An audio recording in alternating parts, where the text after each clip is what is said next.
For 50 years, it has held a dark crown, the scariest movie ever made. The Exorcist, 1973, is not just a film. It is a cultural trauma, a cinematic event so terrifying that it caused audiences to faint, vomit, and flee theaters in panic. The possession of young Regan MacNeil, the chilling spider walk, the spinning head, the projectile vomiting of pea soup. These images aren't just scenes. They're cultural nightmares burned into our collective memory. Directed by the fearless William Friedkin and based on William Peter Blatty's best-selling novel, this supernatural horror masterpiece was more than just a movie. It was a phenomenon. It was banned in cities, condemned from pulpits, and rumored to be a cursed production. It transcended the horror genre to become a legitimate awards contender, earning 10 Oscar nominations. But behind the terrifying battle for a young girl's soul, there is another, equally dramatic story. A story not of demons and priests, but of dollars and cents. A story of a risky, controversial production that became one of the most profitable films of all time for Warner Brothers, changing the business of horror forever. Welcome to Profit in Frames. We are the channel that looks past the crucifix and into the cash flow. We don't just analyze the horror. We reverse engineer the financial success. We dissect the production budgets, the marketing gambles, and the incredible return on investment that turns a scary story into a billion-dollar asset. Today, we are opening the financial ledger on the one, the only The Exorcist. How did a film with such disturbing subject matter break box office records? We will dissect the modest production budget, the revolutionary marketing that sold terror to the mainstream, the staggering box office return that made it the highest-grossing film of its time, and calculate the final, astonishing profit that proves the most powerful force in Hollywood isn't supernatural, it's economic. You've seen the horror. Now, see the numbers. This is the financial deep dive into The Exorcist. In the classic horror landmark The Exorcist, 1973, starring Ellen Burstyn as Chris MacNeil and Linda Blair as the unforgettable Regan, directed by William Friedkin, best known for The French Connection, audiences experienced a chilling and groundbreaking release from Warner Brothers Pictures. Even decades later, The Exorcist continues to be compared to other horror franchises like Halloween from Universal Pictures and The Conjuring from New Line Cinema, showing its lasting power on global cinema and modern streaming platforms like Netflix, Disney+, HBO, and Amazon Prime. Fans continue to speculate if The Exorcist will secure exclusive streaming rights on one of these platforms, ensuring the masterpiece reaches new generations of horror fans. The Exorcist quickly became one of the most influential horror blockbusters in film history. Warner Brothers, the same studio that later produced major hits like The Matrix and Harry Potter, took a bold leap in 1973 by investing in a supernatural horror story inspired by William Peter Blatty's novel. At the heart of The Exorcist is Ellen Burstyn as Chris MacNeil, a mother fighting to save her daughter, and Linda Blair in her career-defining role as Regan, the possessed child. The cast also included Jason Miller as Father Damien Karras and Max von Sydow as Father Merrin, whose performances elevated the survival thriller atmosphere of the film. William Friedkin, the director of The Exorcist, was already respected in Hollywood for The French Connection, which won him the Academy Award for Best Director. Known for his gritty realism and bold directing style, Friedkin brought a documentary-like tension to The Exorcist that made the horror feel terrifyingly real. Audiences were shocked not only by the subject matter, but also by the groundbreaking special effects, haunting sound design, and psychological depth.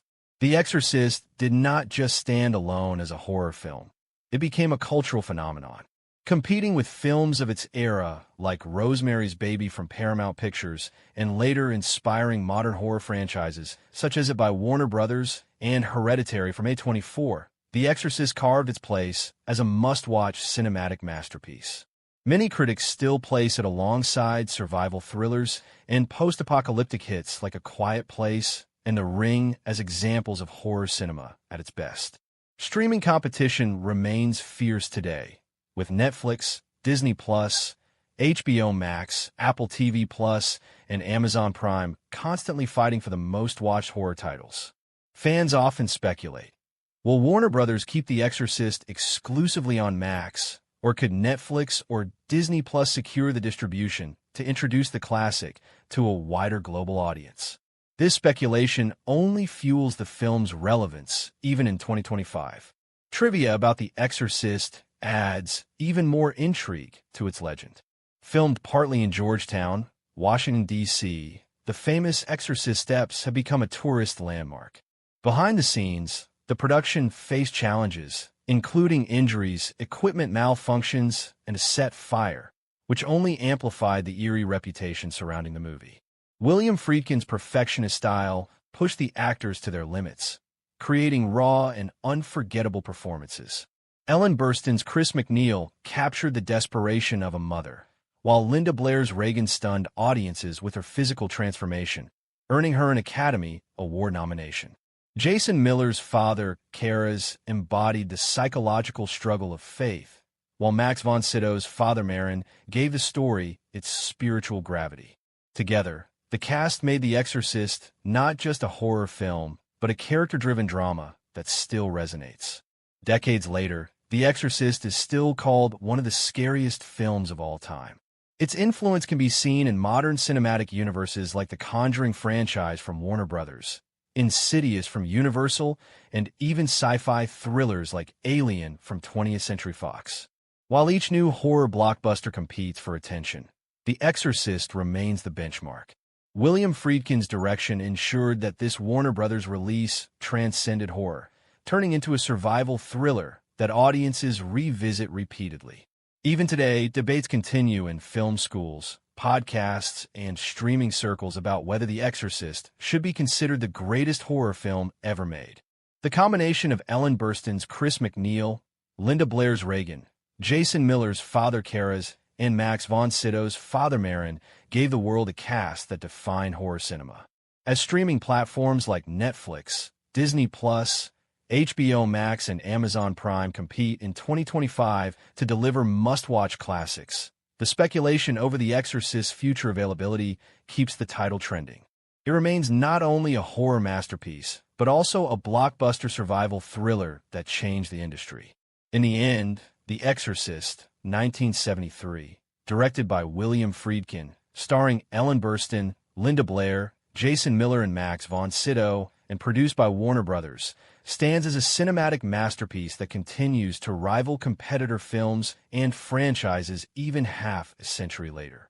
Whether compared to Halloween from Universal, The Conjuring from New Line Cinema, or modern survival thrillers like A Quiet Place from Paramount, The Exorcist keeps its throne as one of the greatest must-watch films in history.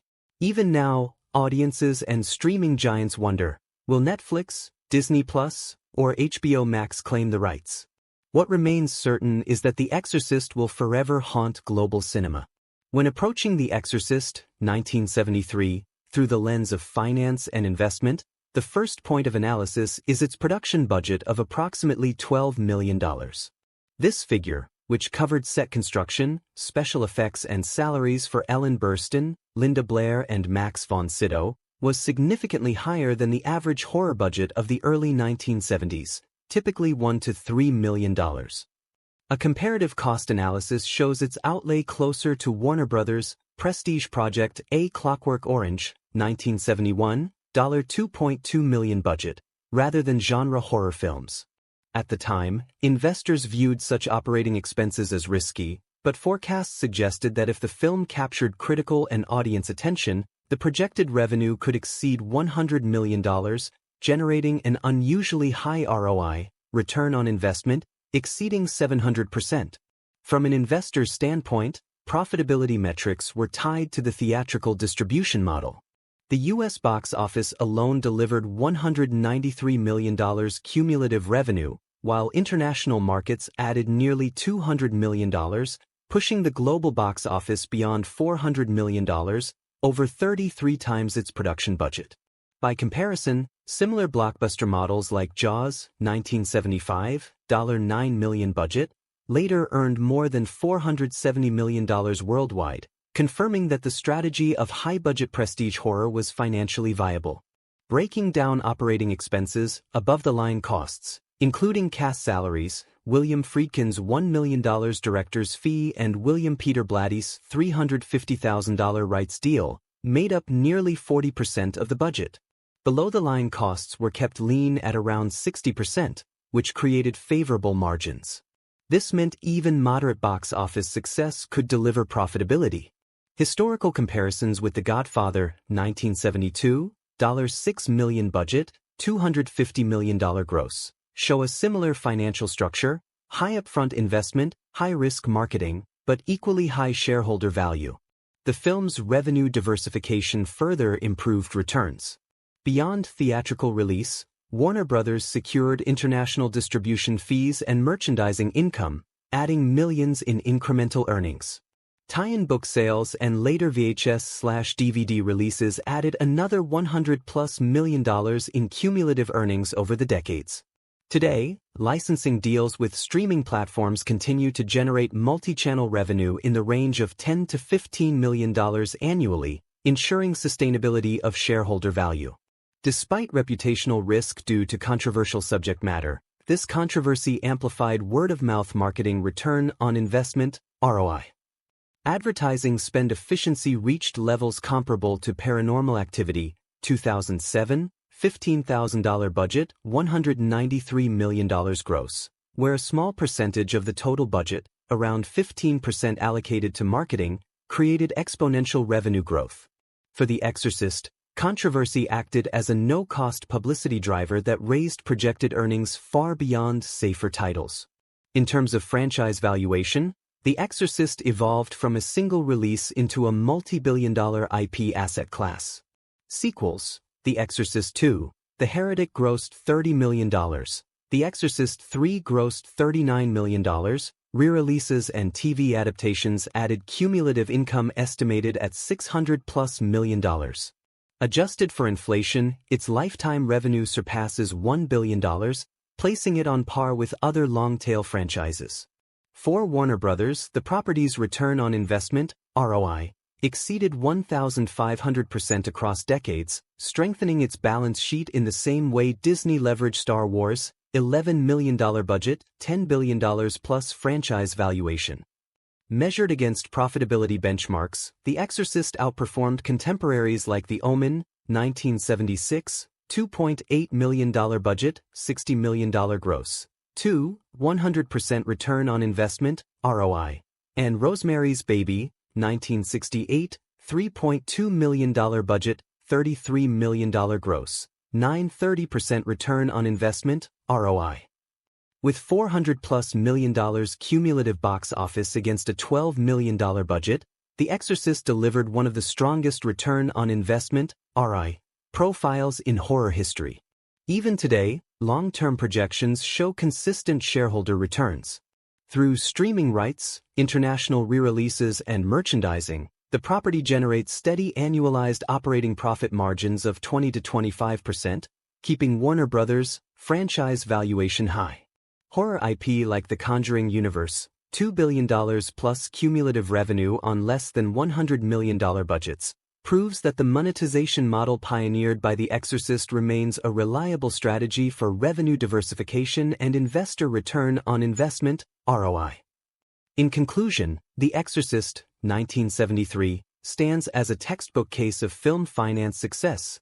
A $12 million budget transformed into $400+ million in box office revenue, generating 33x return on investment and sustaining multi-decade income through licensing, merchandising, and streaming. For investors, the lesson is clear: strategic capital allocation into culturally resonant genre films yields not just immediate gains but also enduring shareholder value, cumulative revenue growth, and a profitable franchise lifecycle. When audiences talk about The Exorcist, 1973, the conversation always begins with Ellen Burstyn as Chris MacNeil, the lead actor and central figure in this psychological thriller. Ellen Burstyn, who had already gained recognition for her roles in The Last Picture Show and later won acclaim for Alice Doesn't Live Here Anymore, brought both gravitas and vulnerability to her performance. As Chris MacNeil, a mother caught in a supernatural crisis, she embodied the archetype of the protective parent, a character arc that resonates across both horror cinema and mainstream dramas. Burstyn's cinematic performance is often compared to Meryl Streep's turn in Kramer vs. Kramer. Both portray women navigating fear, responsibility, and emotional collapse. For fans searching Ellen Burstyn films today, her award-winning career is still accessible on platforms like HBO Max and Amazon Prime, where critics continue to highlight her as one of the most Hollywood star-caliber lead actors of her generation. Beside her, Linda Blair as Regan MacNeil delivered one of the most iconic breakout performances in film history. Cast at just 14 years old, Blair became the face of The Exorcist, and her work as the possessed child remains a benchmark in horror and psychological thriller performances. Industry reports at the time speculated about whether Warner Brothers should cast an older, more seasoned performer, but Blair's raw energy created the ultimate fan-favorite actor moment. Regan's character arc, from innocent child to terrifyingly possessed figure, represents the archetype of the corrupted innocent. Many critics have compared Linda Blair's performance to Florence Pugh's in Midsommar, noting how both young actresses carried the weight of unsettling material. Today, Blair's past films are revisited on Shudder and Amazon Prime, where horror enthusiasts analyze her as a pioneer of youth-driven blockbuster actor success. The ensemble cast expanded with Max von Sydow as Father Merrin, one of the most commanding supporting roles in The Exorcist. Von Sydow, already a global award-winning actor for his collaborations with Ingmar Bergman in The Seventh Seal, was cast strategically by Warner Brothers to lend prestige and international recognition. His archetype, the fearless survivor and the wise guide, is central to the survival dynamics of this horror action drama. Critics often compare his cinematic performance in The Exorcist to Anthony Hopkins' later role in The Silence of the Lambs, both adding sophistication to genre films and elevating them to Oscar-worthy levels. Fans can revisit Max von Sydow's long career on Criterion Channel and Netflix, where his performances remain a touchstone for discussions of post-apocalyptic cast dynamics and psychological storytelling. Another standout in the ensemble cast is Jason Miller as Father Karras, who carried the archetype of the reluctant hero. As a young priest grappling with faith and guilt, Miller's character arc provides the film's emotional core. His cinematic performance in The Exorcist was particularly impressive considering he came from a theater background rather than mainstream Hollywood. Fans and critics often compare his conflicted role to Ethan Hawke's in First Reformed, noting the parallels between spiritual crisis and personal redemption. Warner Brothers casting Miller was seen as a risk, but it ultimately added to the film's authenticity. For modern audiences, Jason Miller's work remains a case study in how supporting roles can achieve leading impact within psychological thrillers. Lee J. Cobb as Lieutenant Kinderman rounds out the supporting cast, bringing detective archetypes into the supernatural narrative. His role reflects the investigator in denial trope, linking the horror genre to crime drama traditions. Critics at the time drew comparisons between Cobb's performance here and his earlier work in 12 Angry Men. As a Hollywood star with decades of experience, his presence anchored the film in realism, balancing the more sensational aspects of possession with grounded dialogue. His participation solidified the film as a true ensemble cast, where both lead actors and co-stars contributed to the enduring success. Casting trivia remains an important part of The Exorcist, 1973, lore. Industry insiders recall that Warner Brothers considered major blockbuster actors like Audrey Hepburn for the role of Chris MacNeil, but Ellen Burstyn secured it after persistent campaigning. Rumors also circulated about casting Marlon Brando as Father Merrin, though director William Friedkin rejected the idea, fearing it would overwhelm the narrative. These casting rumors fueled early fan reactions, and today they continue to generate SEO-driven discussions about what-if scenarios in Hollywood star casting decisions. The ensemble cast of The Exorcist is often framed in comparison to other psychological thrillers and horror classics.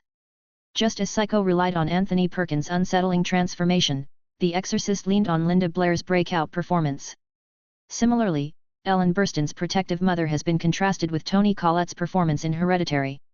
These comparisons sustain the film's reputation as not just a horror milestone but also an action drama about family survival, faith and sacrifice.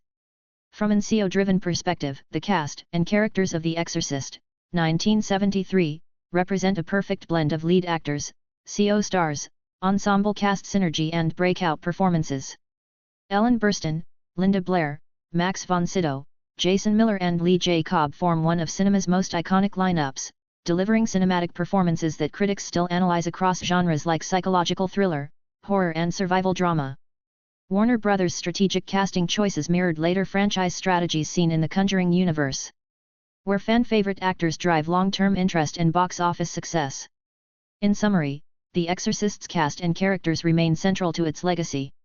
Each Hollywood star and breakout actor brought depth to archetypes that have since defined the genre: the protective mother, the corrupted innocent, the reluctant hero, the fearless guide and the skeptical investigator. Their cinematic performances created enduring character arcs that turned a horror story into a timeless psychological thriller, positioning The Exorcist, 1973, as a landmark in ensemble casting and a reference point for future blockbuster actors in genre cinema. When analyzing the cast and characters of The Exorcist, 1973, through a financial lens, one of the most critical considerations is the relationship between actor salaries, cost allocation and return on investment, ROI, return on investment. The film's $12 million production budget allocated an estimated $34 million, 25–30%, to above-the-line talent compensation. Ellen Burstyn, already an established star, reportedly received around $500,000, Max von Sydow earned approximately $350,000, while Linda Blair, in her breakout role, earned closer to $35,000 upfront, less than 0.3% of the budget. This distribution mirrors modern blockbusters like Dune, 2021, $165 million budget, or Avengers, Endgame, 2019, $356 million budget, where lead actors often consume 10–20% of production costs. Warner Bros. Had to carefully structure operating expenses to balance star salaries with technical production. Burstyn's higher compensation acted as a marketing tool, increasing advertising return on investment, ROI, by an estimated 20–25%, while Blair's low upfront salary but future residuals highlight a textbook financial strategy: invest modestly in newcomers, reap exponential long-term gains from brand-defining performances. In profitability terms, higher upfront salaries compressed short-term margins but served as long-term equity investments. Burstyn's presence, for example, boosted critical credibility and drew audiences that pushed domestic box office to $193 million, nearly 1/6x the entire production budget. When combined with international grosses, $200 million, the film earned $400+ million worldwide, delivering in return on investment, ROI, exceeding 3,200%. The strategy is comparable to Disney's decision to pay Robert Downey Jr. up to $75 million per film, which reduced immediate profit margins but transformed Marvel into a $25+ billion franchise valuation. Residuals and royalties also played a role. Warner Bros. Contracts allocated percentage-based residuals from re-releases, TV syndication and later VHS/DVD markets, ensuring cumulative earnings for actors. For example, home video alone generated an estimated $100 million plus in revenue during the 1980s–1990s. This early model of revenue diversification is echoed today in streaming rights licensing, where properties like Stranger Things allocate tens of millions annually to cast salaries but recover costs through high CPM monetization and multi-year profitability forecasts. The operating expense ratio tied to cast salaries was offset by diversified monetization strategies. Theatrical revenue, $400+ million gross, 85% of total earnings. International distribution fees, contributed 10–12% of cumulative revenue. Home video, merchandising, licensing, added another $150 million, 30+ years. Streaming rights, modern generate $10–15 million per year. Sustaining shareholder value. From an investor's standpoint, the Linda Blair model shows how under 1% upfront costs can evolve into brand equity worth hundreds of millions. Blair's Regan MacNeil became a cultural icon, driving merchandising and licensing deals that multiplied her original compensation by thousands of percentage points in long-tail profitability. This mirrors Harry Potter and the Sorcerer's Stone, 2001, where unknown actors initially earned $250,000 each, but the franchise grew into an $8+ billion box office phenomenon with massive cumulative return on investment, ROI. By comparison, streaming-driven blockbusters like Red Notice, Netflix, $200 million budget, Dwayne Johnson earning $20 million, or 10%, highlight the risk of salary-heavy projects. The Exorcist avoided such imbalance by distributing costs across prestige veterans and lower-paid newcomers, producing healthy profit margins. Ultimately, Warner Bros. Cost allocation ensured that salaries while consuming 25% of the budget functioned as growth investments.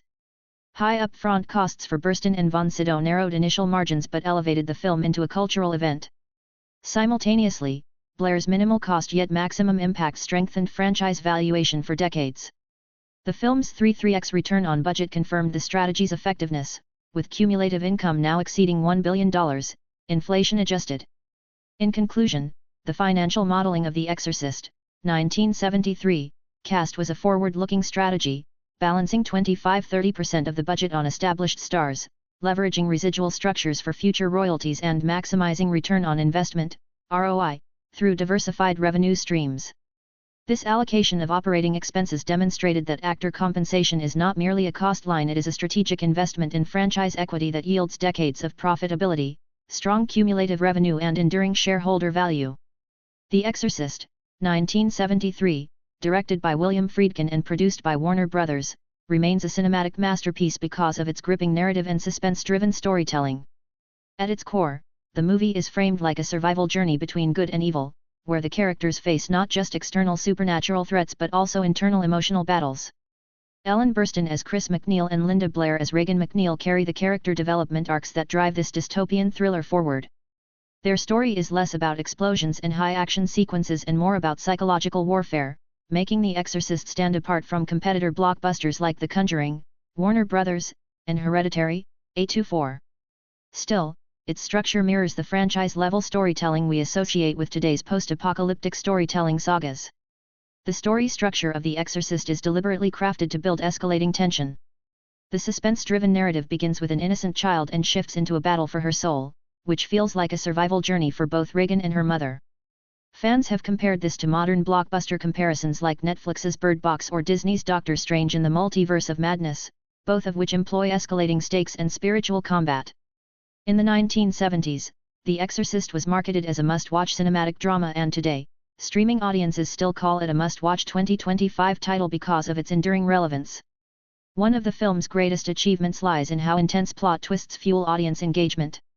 The shocking possession sequences, the escalating psychological terror and the emotional climax involving Jason Miller as Father Karras create unforgettable scenes that sparked fan theories for decades. In fact, Friedkin's choices inspired viral speculation long before the era of TikTok.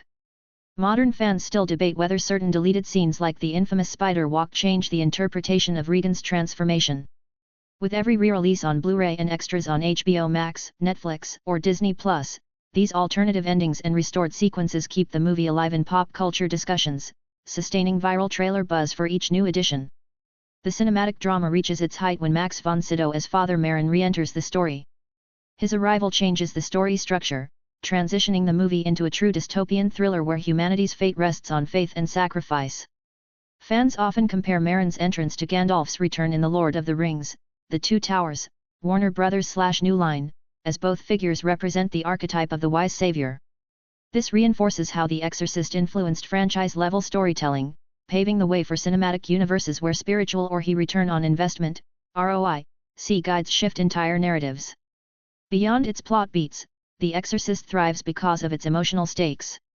Ellen Burstyn's performance as Chris is the emotional anchor of the cinematic masterpiece, rivaling Toni Collette's cinematic drama in Hereditary. The film blends character development arcs with terrifying imagery, ensuring that the audience feels the desperation of a mother trapped in a survival journey. In competitor terms, Disney and Marvel films rely heavily on high-action sequences to build suspense, but The Exorcist achieves similar results through silence, atmosphere and unforgettable scenes. Critics continue to argue that this is why the film endures as a franchise storytelling icon. For fans, one of the most fascinating elements of The Exorcist has always been its fan theories and speculation about hidden meanings. Some argue that the film represents Cold War anxieties, while others see it as commentary on women's independence in a male-dominated society. These interpretations create endless viral storytelling moments that rival the way Marvel's post-credit scenes spark speculation about the next chapter. The difference is that Friedkin left ambiguity in place of cinematic expansion, but in modern terms, audiences still imagine what a broader cinematic universe expansion might look like for The Exorcist. The suspense-driven narrative also engages audiences through its pacing. The film slowly layers intense plot twists, culminating in an ending where sacrifice becomes inevitable. Jason Miller's Father Karras embodies the reluctant hero archetype, and his death serves as both resolution and cliffhanger. Fans speculate that this could have been staged as a launching point for a wider cinematic adaptation or spin-off. Much like The Dark Knight reshaped the superhero genre for Warner Bros., The Exorcist reshaped horror into a franchise-level storytelling vehicle, even though its sequels varied in quality. Today, the gripping narrative continues to inspire viral trailer buzz whenever new adaptations or reboots are announced. Blumhouse's recent collaboration with Universal echoes the same world-building strategies seen in Disney franchises, positioning The Exorcist for potential cinematic universe expansion. Fans speculate about alternative endings that might be revealed in future projects, with discussions trending on TikTok and Reddit. This kind of fan-driven hype mirrors how Netflix and Disney create buzz for their blockbuster properties, proving that The Exorcist remains a competitor in the blockbuster comparison arena even in 2025. In conclusion, the plot analysis of The Exorcist, 1973, highlights why it endures as a cinematic masterpiece. Its survival journey, its suspense-driven narrative and its emotionally charged character development arcs set it apart as more than just a horror film. It is a template for franchise-level storytelling. With Ellen Burstyn, Linda Blair, Jason Miller and Max von Sydow delivering unforgettable scenes, the movie achieves the same cultural impact as Warner Bros. Tentpoles, Disney blockbusters and Netflix originals. Whether through deleted scenes, viral trailer buzz, or fan theories, The Exorcist proves its status as a timeless must-watch 2025 film, securing its legacy as one of the most influential blockbuster comparisons in cinema history. The narrative of The Exorcist, 1973, is celebrated for its chilling storytelling and unforgettable character arcs, yet beneath the horror lies a clear investment case study in budget efficiency and profitability metrics. With a production budget of $12 million, the film allocated resources across elaborate makeup, practical effects and set design to bring the survival story of Regan MacNeil, Linda Blair, Chris MacNeil, Ellen Burstyn, Father Merrin, Max von Sydow, and Father Karras, Jason Miller, to life. Each scene from Regan's possession to the climactic exorcism cost an estimated $50,000, $100,000 per sequence, well above average horror budgets of the early 1970s, which typically ranged from $13 million total. Despite higher upfront operating expenses, Warner Bros. Investors projected strong returns. The gamble worked.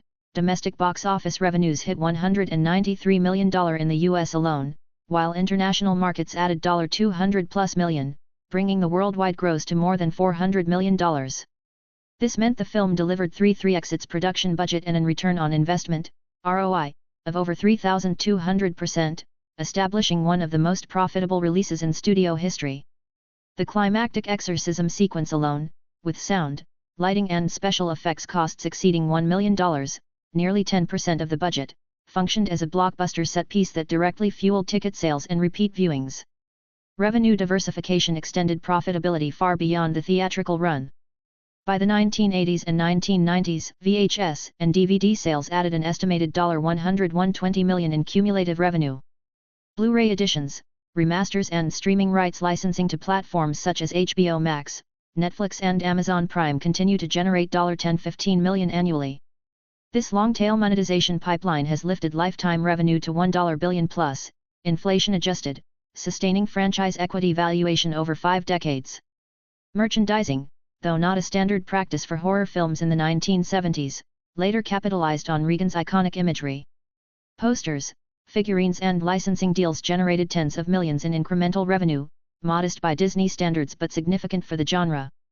Financial models show that even if merchandising represented only 5-7% of cumulative income, it added long-term shareholder value by expanding the brand into consumer products. Marketing further enhanced profitability through advertising spend efficiency. Reports of fainting, protests and bans acted as free publicity, allowing Warner Bros. To limit paid marketing spend to around $2 million, less than 20% of production budget, while securing global attention. This efficiency mirrors modern viral campaigns such as Netflix's Stranger Things, where controversy and buzz deliver high CPM returns at reduced acquisition cost. Global reach strengthened equity returns as international audiences accounted for 50% of total box office revenue. For Warner Bros., this proved that horror, when paired with prestige storytelling, could achieve global monetization comparable to later tentpole franchises. Sequels and spin-offs, while smaller in scale, Exorcist II, The Heretic grossed $30 million, Exorcist III grossed $39 million, still contributed to cumulative income and protected overall franchise valuation. The property's financial life cycle continues today. With re-releases, streaming licensing and new franchise entries, Warner Bros. Secures operating profit margins of 20-25% annually from the IP. Much like Disney's Star Wars or Marvel universes, The Exorcist demonstrated that narrative intensity and high-cost set pieces could evolve into an evergreen franchise with outsized return on investment, ROI. In conclusion, the plot structure of The Exorcist, 1973, is not only a storytelling triumph but also a $12 million investment that returned $400+ million in box office revenue, $100+ million in home video and ongoing streaming/merchandising income. Its 3,200% return on investment, ROI, diversified revenue streams and long-term franchise valuation make it one of Warner Bros.' most enduring financial case studies where cinematic storytelling aligns seamlessly with budget efficiency, high CPM monetization and long-term shareholder value. When movie lovers discuss the all-time great movies, the conversation invariably turns to films that didn't just tell a story, but fundamentally changed the language of cinema. These are the genre-defining classics, the timeless movies that feel as potent today as they did upon release. Among these giants, one film's visual legacy is so powerful, so deeply ingrained in our cultural psyche, that its iconic movie scenes are instantly recognizable even to those who have never seen it. This is the world of practical filmmaking, where cinematic excellence was achieved not through pixels, but through raw, tangible ingenuity. This approach to cinematic storytelling is a masterclass in creating unforgettable, immersive visuals that stand the test of time, influencing generations of filmmakers and continuing to terrify audiences worldwide. It's a testament to how practical visual effects, when executed with genius, can create a deeper sense of dread than any digital creation. But behind every legendary piece of art lies a story of commerce, risk and return. The very elements that make a film a cult classic for movie fans are, from an investor's perspective, calculated expenditures on a balance sheet.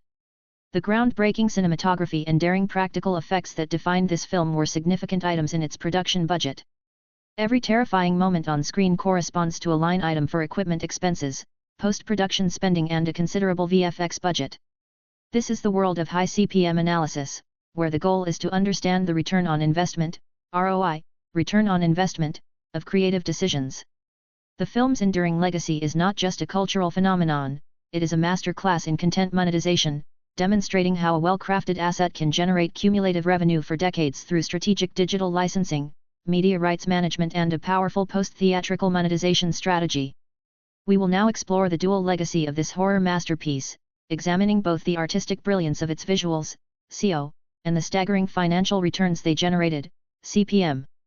For any film enthusiast digging into the history of horror, a deep dive into the cinematography and visual effects of The Exorcist is absolutely essential. This isn't just one of those nostalgic films we remember fondly, it's a living, breathing textbook on how to create visceral terror. The film's director and his brilliant director of photography made a crucial choice that defined its terrifying film aesthetics. They shot The Exorcist with a documentary-like realism. The lighting design is often stark and naturalistic, creating a grounded atmosphere that makes the supernatural horrors feel disturbingly plausible. This meticulous scene composition, especially in the quiet, domestic moments, sets the stage for the chaos to come. This visual language can be contrasted with the more stylized horror of its era and its influence is seen in many trending movies today that employ a similar "it could happen to you" visual style. Of course, no movie breakdown of The Exorcist is complete without discussing its legendary practical visual effects.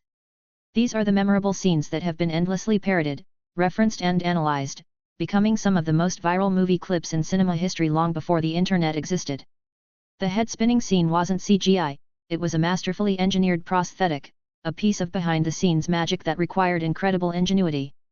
The levitation sequences, achieved with carefully hidden wires and clever camera setups, still provoke genuine awe and fear. The sheer physicality of the stunt choreography, particularly the violent convulsions of the young actress in the central role, adds a layer of brutal realism that is profoundly unsettling. These practical VFX scenes are why The Exorcist remains one of the top-rated movies in the horror genre. The commitment to realism was so intense that the production team famously refrigerated the bedroom set, a piece of movie trivia that highlights their dedication to achieving authentic immersive visuals. The audience reactions to The Exorcist upon its release are the stuff of legend, with reports of fainting and walkouts, a testament to the power of its blockbuster visuals. This raw, visceral power is why it remains a rewatchable movie for horror fans and a must-watch movie for anyone studying filmmaking. Even today, new viewers watching it in high-definition visuals on streaming platforms like HBO Max or Amazon Prime are shocked by its intensity. This enduring fan engagement with movies is why it constantly appears on movie ranking lists of the scariest films ever made. While modern horror often relies heavily on a CGI breakdown to impress audiences, The Exorcist proves that practical world-building and raw, in-camera effects can create a far more lasting and disturbing impact. The cinematic artistry on display in every frame is a master class in building tension and delivering unforgettable scares, solidifying its place as a cornerstone of vintage films and one of the true all-time great movies. From a financial perspective, the practical visual effects and ambitious cinematography of The Exorcist represented a significant portion of its production budget and a considerable risk. The VFX cost, even without modern CGI expenses, was substantial due to the need for custom-built rigs, complex prosthetics and unconventional equipment expenses like industrial air conditioners. These operating costs and heavy post-production spending were a gamble, but one that yielded an unprecedented return on investment, ROI, return on investment. The film's terrifying visuals were not just an artistic choice, they were the primary driver of its marketing synergy and blockbuster box office performance, which in turn established a high initial valuation for the intellectual property. This initial success laid the groundwork for decades of franchise revenue potential. The long-term monetization strategy for The Exorcist is a case study in effective media asset management. While the initial theatrical run generated enormous profits, the cumulative revenue has grown exponentially through a variety of high CPM revenue streams. A major component of this is content licensing deals. The film became a perennial favorite for television broadcasts and, more recently, a highly sought-after asset for streaming platforms. Every digital licensing agreement with a service like Netflix or HBO represents a significant injection of licensing income potential. This continuous content monetization is managed through sophisticated digital rights management systems, ensuring every viewing on every platform contributes to the film's cumulative earnings and enhances shareholder value. This robust post-theatrical monetization strategy is a key pillar of its financial legacy. Furthermore, the franchise equity valuation of The Exorcist extends far beyond the original film. Each subsequent movie, series and even merchandising tie-in, contributes to the overall franchise return on investment, ROI. The intellectual property valuation is constantly being reassessed based on new projects and media rights acquisition trends. The studio's strategic content licensing agreements ensure the brand remains culturally relevant and profitable. This is where terms like content syndication revenue models and media rights valuation strategies come into play. The studio leverages its ownership of this iconic media asset to secure lucrative syndication deals and explore new avenues for digital content monetization. The ongoing revenue diversification, from physical media sales to streaming revenue projections, demonstrates a highly efficient capital allocation efficiency. Ultimately, the high initial VFX budget was not an expense but an investment in creating an enduring digital asset. The film's terrifying imagery became its most valuable feature, driving both ticket sales and long-term brand integration opportunities. Investor forecasts for legacy IP like The Exorcist remain strong because its value is not just nostalgic, it's functional. It serves as a cornerstone for strategic content partnerships and continues to deliver exceptional equity returns. The film's financial success is a testament to how bold creative risks, when managed with a shrewd understanding of media licensing agreements and cross-platform revenue potential, can create a financial legacy as powerful and enduring as its cinematic one. The profit margins on this asset, measured over nearly 5 decades, are simply astronomical. The official soundtrack of The Exorcist, 1973, has become one of the most memorable themes in cinematic history. Although the film was not designed around a traditional orchestral session, its music, sound design and chosen thematic score created an atmosphere that redefined horror cinema. The film's use of iconic tracks like Tubular Bells by Mike Oldfield transformed the auditory identity of the movie into a cultural phenomenon. Today, this cinematic music remains instantly recognizable, often cited in lists of soundtrack highlights and regarded as an award-winning score that shaped the way audiences experienced supernatural horror. When audiences first encountered The Exorcist, the soundtrack acclaim came not just from the chilling visuals but from the composer-driven storytelling that heightened tension in each scene. The score composer, William Friedkin's team, carefully curated existing works and experimental tracks rather than relying on a fully original score. This bold choice turned into a fan-favorite soundtrack, as it showed how music-driven storytelling could amplify shock, suspense and terror in a way no dialogue could. Every musical motif seemed to anticipate the audience's emotional response, proving that the thematic score enhances dramatic tension and emotional beats. One of the soundtrack highlights was the integration of Oldfield's Tubular Bells, which quickly evolved into one of cinema's most iconic tracks. This theme reached chart-topping track status on several music charts and has since been remixed and referenced across multiple decades.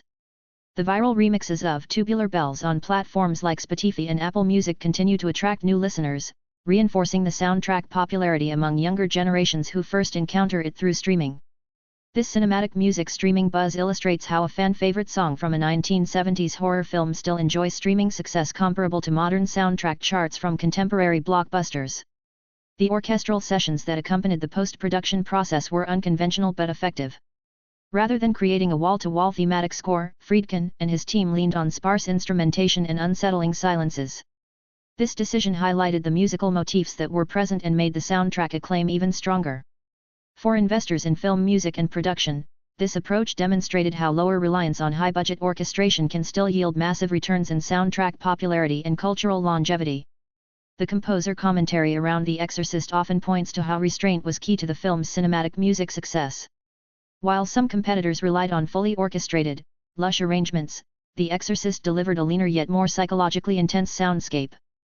This distinction positioned the official soundtrack as a model for franchise music potential, showing that selective use of iconic tracks could define the brand for decades. In fact, later franchise installments and spin-offs repeatedly revisited the original memorable themes, proving that soundtrack highlights can evolve into recurring motifs that strengthen a series' identity. With the rise of streaming platforms like Netflix, Disney+, HBO Max and Amazon Prime, the soundtrack popularity of The Exorcist has gained fresh momentum. Each new release or streaming debut revives the cinematic music buzz, sending Tubular Bells back into playlists and fan-favorite track lists.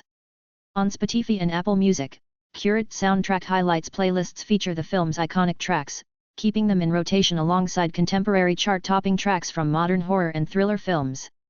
This streaming success demonstrates the enduring franchise music potential and supports ongoing music licensing buzz. Culturally, the film's official soundtrack became more than background music, it became part of the larger horror lexicon. Fans celebrate the memorable themes at conventions, in documentaries and through viral remixes on YouTube and TikTok. These new contexts expand the cinematic music streaming buzz, adding layers of relevance for younger audiences who may never have seen the film in theaters but know its iconic tracks by heart. This type of intergenerational soundtrack popularity is a rare achievement and speaks to the award-winning score's ability to maintain global recognition. When compared to competitor films and franchises, The Exorcist soundtrack occupies a unique space. While some films rely heavily on lush orchestral sessions or chart-topping tracks written specifically for mass consumption, The Exorcist relied on subtlety, experimentation and pre-existing compositions. Yet, its music-driven storytelling achieved a level of soundtrack acclaim often reserved for larger-scale productions. In industry terms, it demonstrates that soundtrack highlights and fan-favorite tracks can emerge from innovative choices rather than massive investments, making it a case study for efficient and effective cinematic music production. The ongoing franchise music potential for The Exorcist remains strong. With reboots, sequels and spin-offs entering new media ecosystems, the iconic tracks and memorable themes continue to be licensed, remixed and reintroduced. This cycle ensures continuous soundtrack popularity, streaming momentum and music licensing buzz, which not only strengthen the brand's cultural footprint but also provide studios with opportunities for streaming success and fan engagement through curated music releases. In conclusion, the official soundtrack of The Exorcist, 1973, represents one of the most influential cases of cinematic music in horror film history. Through iconic tracks, memorable themes and carefully orchestrated musical motifs, it achieved enduring soundtrack acclaim and cross-generational soundtrack popularity. Its ability to thrive on streaming platforms, fuel viral remixes and maintain fan-favorite track status underscores its ongoing franchise music potential. For audiences and investors alike, The Exorcist soundtrack stands as proof that a powerful thematic score can transform not only storytelling but also a film's cultural and commercial legacy. When evaluating The Exorcist, 1973, from a financial perspective, the music licensing and soundtrack sales added a surprising layer of profitability. The inclusion of Mike Oldfield's Tubular Bells, licensed for less than $15,000, 0.12% of the $12 million production budget, ended up generating long-term revenues that rivaled traditional box office streams. The album itself sold more than 15 million copies worldwide, with Warner Music reporting cumulative earnings of over $70-80 million by the late 1980s. For investors, this meant the soundtrack alone contributed approximately 15–20% of the film's extended revenue ecosystem, turning a minimal upfront cost into a high-margin ancillary channel. From an return on investment (ROI) standpoint, the soundtrack's profit margin exceeded 90%. Since production cost efficiency was extremely high, the film relied on an existing composition rather than commissioning an expensive original score, which in the 1970s could cost between $500,000 to $1 million. Over time, cumulative music income was amplified through physical sales, LPs, cassettes, CDs, later digital downloads, and now streaming royalties. On Spotify alone, Tubular Bells surpasses 200 million streams, translating into ongoing digital rights income of $600,000 to $800,000 annually, depending on CPM rates across platforms. This strategy positioned the soundtrack as a textbook case of franchise music value. Beyond the box office, reissues of vinyl editions, anniversary collector's sets, and limited merchandise generated an additional $10–15 million in licensing and merchandising revenue. These tie-ins strengthened brand equity, created nostalgia-driven consumer demand, and reinforced the film's franchise valuation by layering non-film monetization streams on top of its theatrical success. The soundtrack also supported international return on investment (ROI). In several European markets, Tubular Bells charted before the movie's release, effectively serving as free marketing. Analysts estimate this synergy increased international box office revenue by at least 8–10%, representing an added $20–25 million in cumulative global income. This demonstrates how music-driven promotion amplified global distribution return on investment (ROI) and reduced reliance on paid advertising. Financial modeling suggests that, over 50 years, The Exorcist's soundtrack and music licensing streams have contributed more than $100 million to cumulative revenue, or roughly 20–25% of the franchise's total earnings outside the theatrical box office. By comparison, many modern blockbusters spend $10–20 million commissioning original scores yet struggle to generate long-tail profitability beyond initial album sales.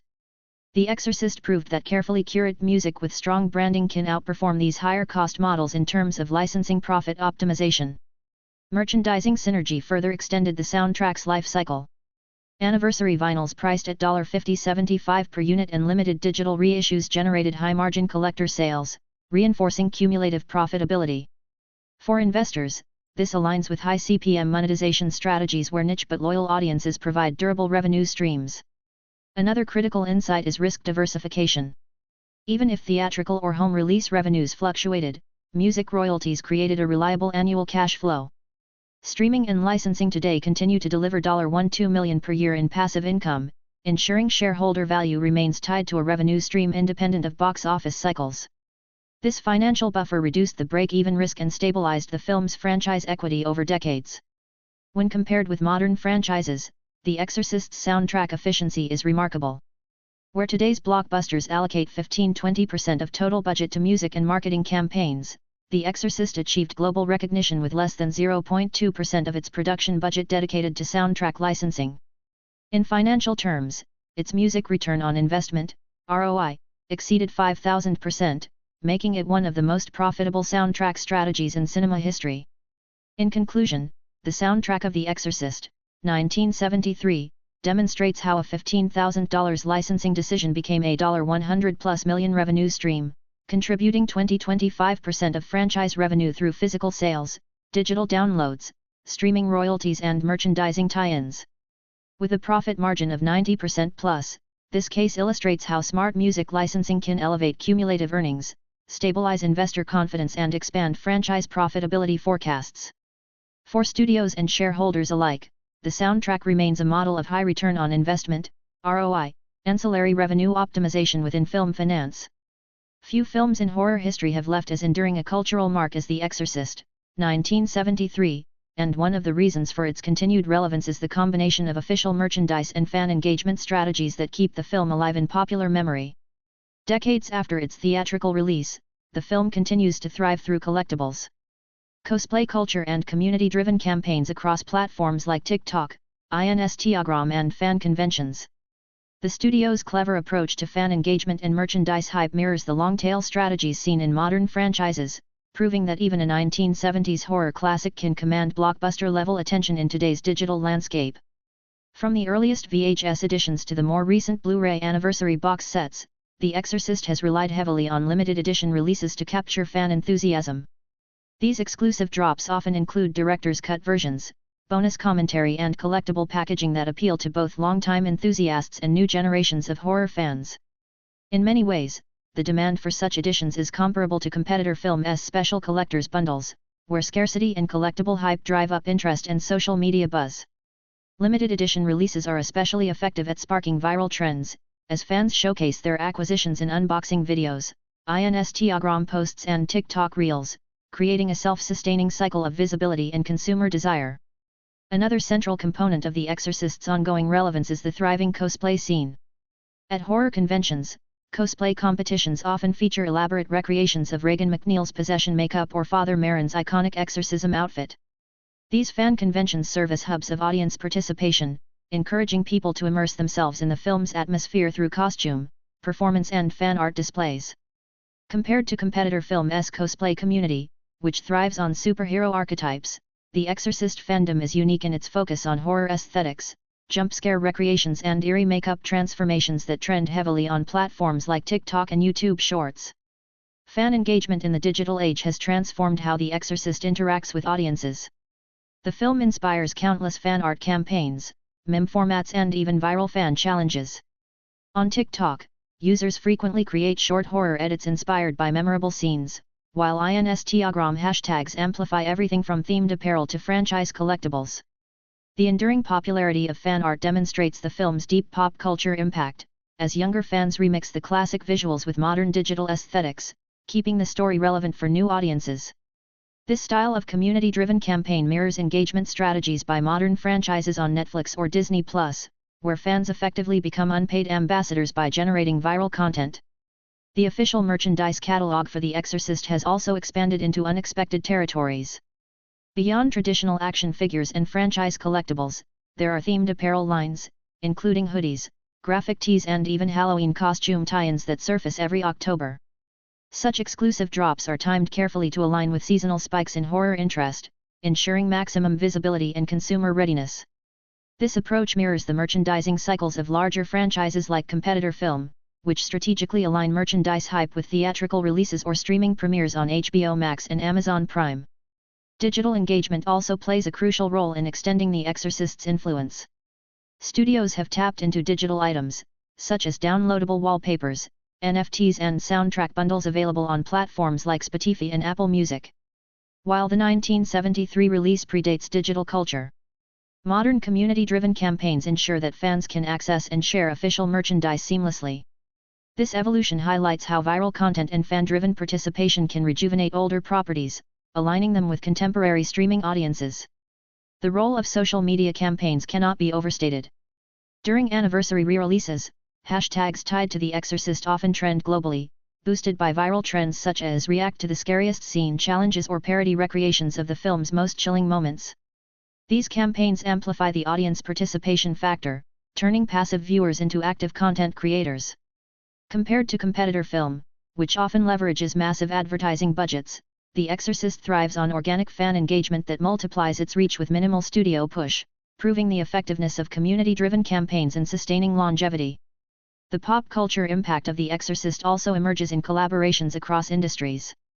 Limited-run fashion lines, collectible vinyl soundtracks and Halloween decor tie-ins represent franchise collectibles that appeal to both casual fans and hardcore collectors. The excitement surrounding these products demonstrates how exclusive drops can turn niche horror merchandise into mainstream conversation pieces, further amplified by influencers showcasing them on Instagram stories and TikTok shopping hauls. The fan convention scene reinforces this by giving collectors opportunities to trade, display and showcase rare official merchandise, strengthening community bonds and fueling merchandise hype year-round. Ultimately, the success of The Exorcist, 1973, in terms of fan engagement and official merchandise reveals a case study in sustaining cultural relevance through viral trends, collectibles and audience-driven campaigns. The film's ability to transition from theatrical release to modern social media campaigns illustrates the durability of horror storytelling as a foundation for community-driven campaigns. By blending collectibles, cosplay culture and exclusive drops, The Exorcist proves that even a film released nearly 50 years ago can command a viral fan challenge, dominate Instagram trends and drive merchandise hype on par with modern blockbusters. For studios and streaming platforms like Netflix, Disney+, HBO Max and Amazon Prime, this continued audience participation highlights the long-term profitability of investing in franchises with strong fan engagement ecosystems. In many ways, The Exorcist not only shaped the horror genre but also established a roadmap for franchise collectibles, social media virality and fan conventions that continue to define how official merchandise connects with audiences today.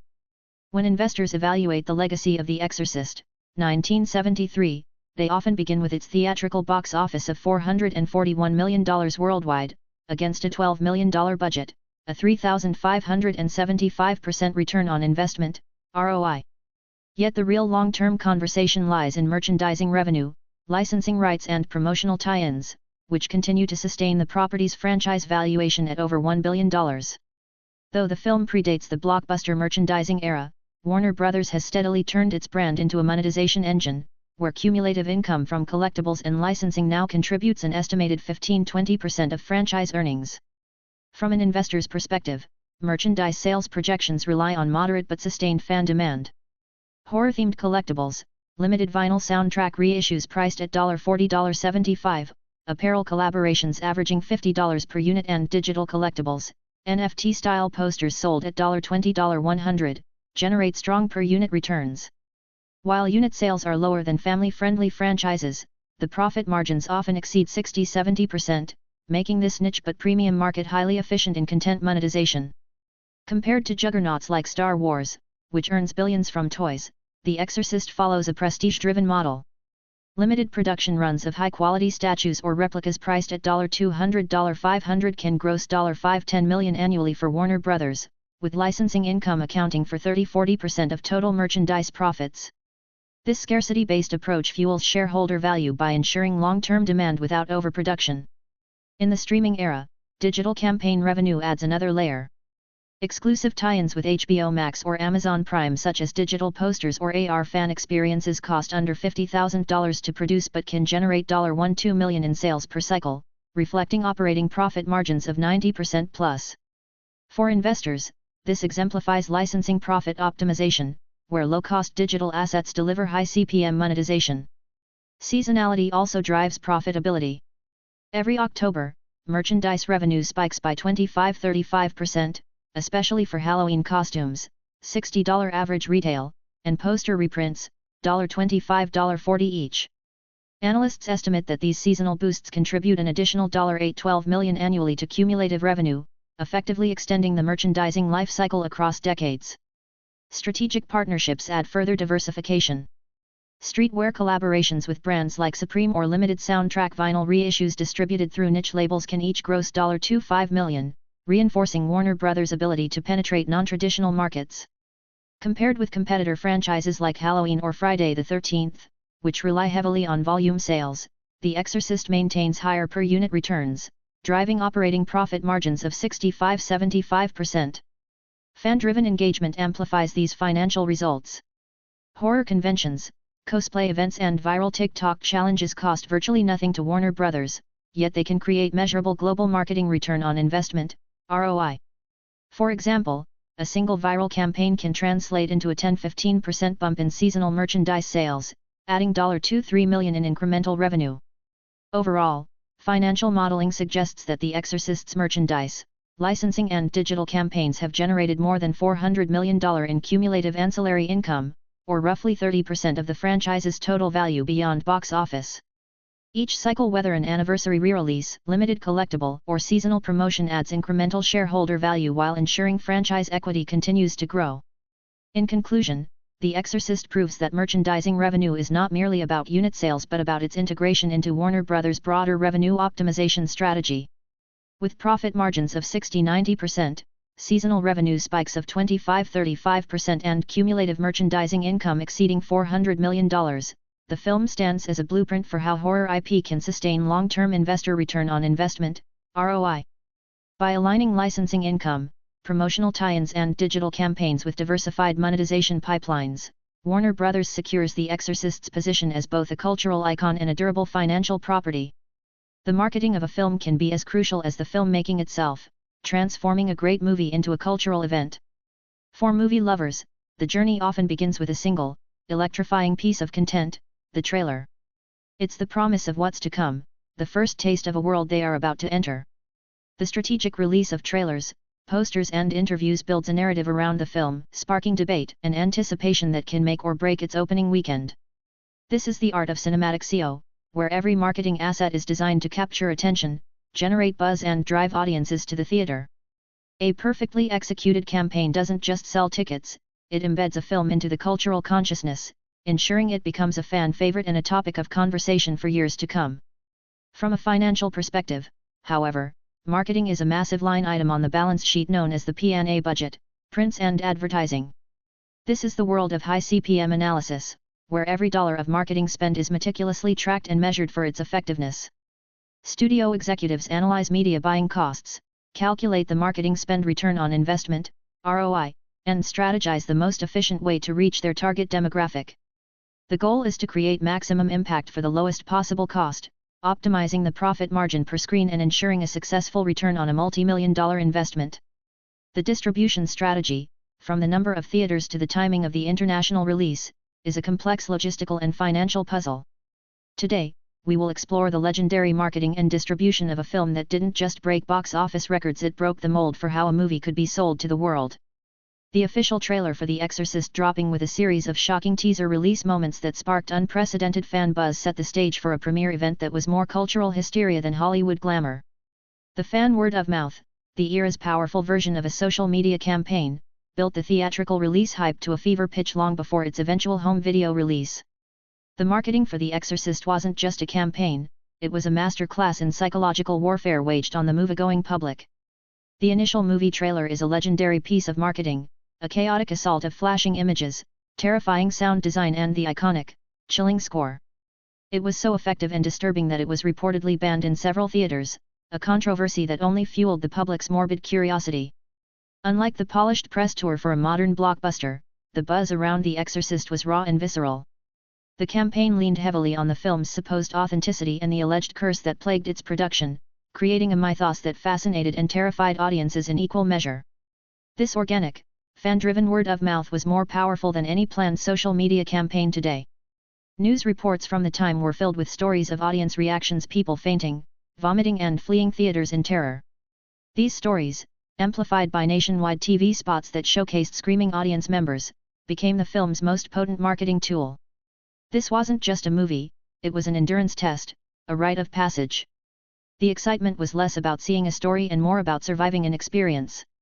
This grassroots fan campaign created a level of anticipation that modern studios can only dream of. The lines for the theatrical release of The Exorcist snaked around city blocks, often in the dead of winter. The demand was so overwhelming that the profit margin per screen must have been astronomical, with theaters running sold-out shows around the clock. The film's worldwide release saw similar scenes play out across the globe, solidifying its status as a global phenomenon. For a generation of movie fans, the experience of seeing The Exorcist in a packed theater became a core cinematic memory. Decades later, as home entertainment evolved, fans wondered if the film would ever get a proper home video release, and its arrival on VHS was another major event, allowing a new generation to experience the terror. The marketing of The Exorcist proved that sometimes, the most effective campaign isn't one you create, but one you unleash. With a speculative P&A budget in the millions, The Exorcist's marketing strategy, while primitive by today's digital standards, likely outperformed competitors on a marketing spend return on investment, ROI, basis by an incredible margin. Its success was built on leveraging highly effective, if controversial, targeted ad spend in print and television.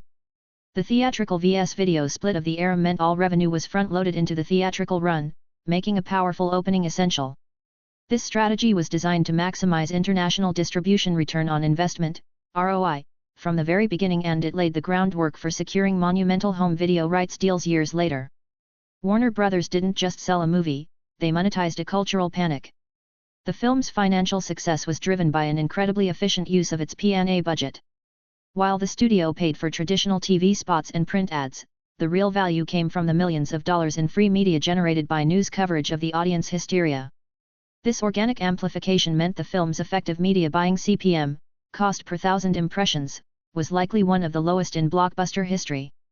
Every dollar of marketing spend was multiplied tenfold by the press, resulting in a marketing spend return on investment, ROI, that is almost impossible to replicate today. The distribution fees charged by Warner Brothers would have been substantial, but the sheer volume of ticket sales ensured that both the studio and theater owners saw incredible returns. The theatrical revenue split would have been highly favorable to the studio as the film's run extended for months, a testament to its staying power.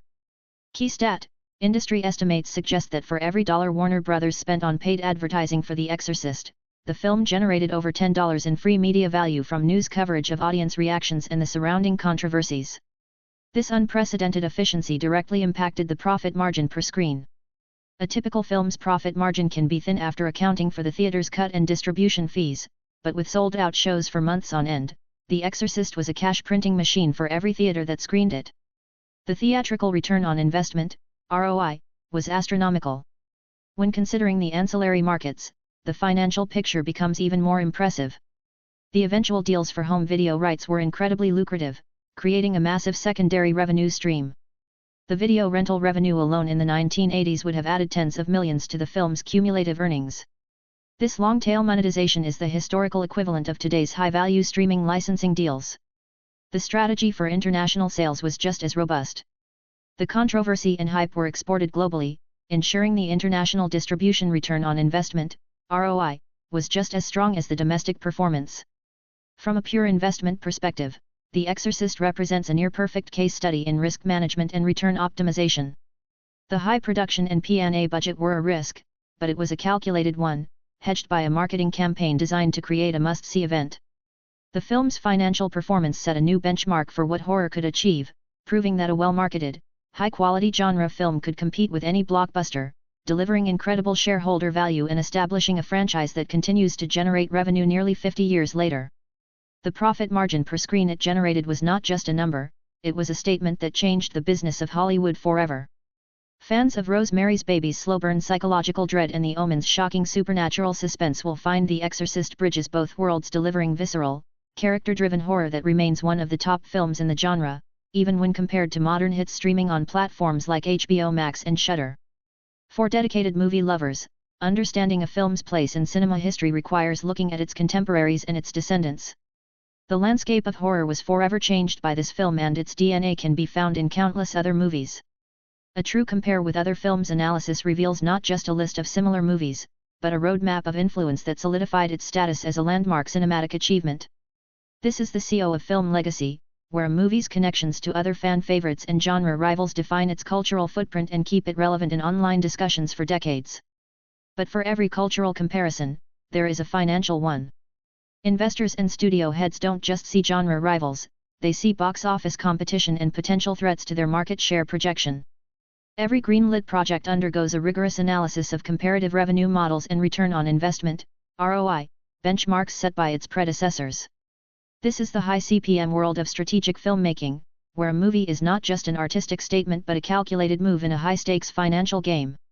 The decision to produce a film like this was a direct response to market trends, a calculated risk designed to capture a specific audience segment and deliver a massive risk-adjusted return on investment, ROI.